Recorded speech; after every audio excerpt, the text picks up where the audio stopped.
but it was my own programming, my own Yeah. story around that I had to really break through and deal with, because I realized how much I was projecting my own stuff onto him. I was like, oh, well, he's not going to love me as much, or Yeah. he's not going to think I'm as sexy, or he's not, and that's all my shit. That's my story.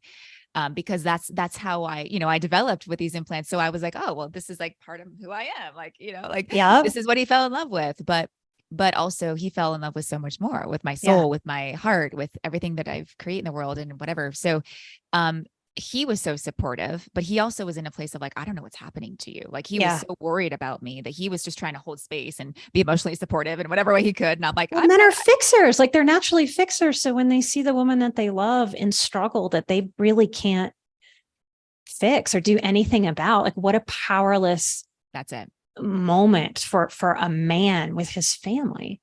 Right. He's like, all I can do is provide financially, support you emotionally. Like, and through that process, we had to learn, like, how do we communicate better? How do I ask? I had to learn how to ask for help. Yeah. If I'm feeling like, okay, I'm feeling so sick right now. I'm so sorry, babe. Can you take Wilder, my son, for the next 5 hours? Cause I need to go into a room and be quiet and be away from everything. Cause I'm feeling a lot Yeah. of anxiety. And he just got to take that burden. So I had to practice being a burden, which is like, oh, so hard for me, right? That's hard Asking for too. help, Yeah. being like, okay, please just take this responsibility that I've been carrying. Please take this now, because I can't do it anymore. And the superwoman in me, right, that I'm recovering from being is I want and need to be able to do everything. And if I can't be a great mother, if I can't show up for my husband, if I can't show up for, we have these projects that we're working on at the house, then I'm really struggling with who I am then, right? Yeah. If I can't be those things, if I can't do those things.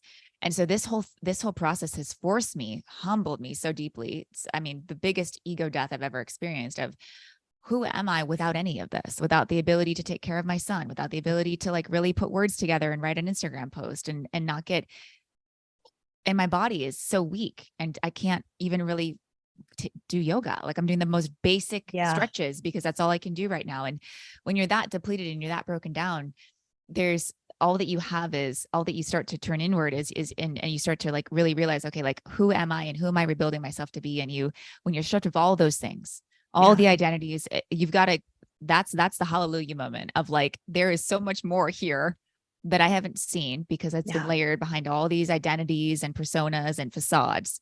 And so when all that's stripped away is when you really get to the core of who you are, and you got to figure out how you're going to take one step forward every day when it's so hard. What a process. Yeah. What a process. I mean, you, me, I think most of the listeners of my show, the phrase I have for it is performance-based self-worth. Yes. And so many of us have that. I have some chronic pain issues from those old botched surgeries. And when I just don't have the juice to do what I want to do and what I expect out of myself and what I know in my best moments, I can pull off that letting go and being able to self-love myself while I cannot perform. Yes. Wow. Like that is the real stuff that is so the true. Stuff that makes you really face yourself and realize that all of that doing, it's so easy to do a lifetime of doing and hide behind it and never really know your worth beyond our output. That's it. And life shows up sometimes and forces some of us to learn that lesson. I have felt so forced. Like one of my phrases is, we can't always choose the lessons. We can choose how we move through them, but we cannot choose the lessons. They kind of choose us. So yeah. And some of my biggest takeaways from this experience have been around worthiness, I have been reclaiming my power. I have been getting rid of these implants, realizing the facade and the facade of confidence I had because of them, and opening my heart. And, when implants are removed, that's one thing I also wanted to share is like when the implants are removed, they've been blocking the heart chakra. Yeah. And so for 18 years, my heart chakra was blocked or inhibited. And so let me tell you what happens when you take implants out after that.